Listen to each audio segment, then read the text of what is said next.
یہاں آپ کو خبر دیں کہ سیکیورٹی فورسز نے بھارت کی سرپرستی میں سرگرم دہشت گرد نیٹ ورکس کے خلاف کارروائیوں کے تسلسل میں بلوچستان کے مختلف علاقوں میں مشترکہ انٹیلیجنس بیسڈ آپریشن کیے، جن کے نتیجے میں 10 دہشت گرد ہلاک جبکہ 2 خودکش بمبار خواتین اور ایک سہولت کار کو گرفتار کر لیا گیا۔ ISPR کے مطابق گزشتہ 48 گھنٹوں کے دوران سوراب اور مستونگ کے کلیئرنس اور ٹارگیٹڈ آپریشنز کیے گئے۔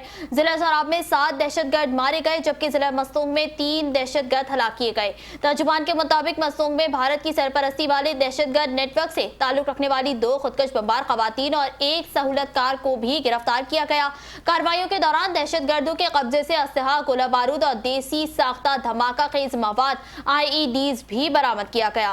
ISPR کا کہنا ہے کہ علاقے میں موجود دیگر دہشت گردوں کے خاتمے کے لیے کلیئرنس آپریشن جاری ہے، جبکہ ملک سے دہشت گردی کے مکمل خاتمے کے لیے سیکیورٹی فورسز اور قانون نافذ کرنے والے ادارے عزم استحکام کے تحت کارروائیاں جاری رکھیں گے۔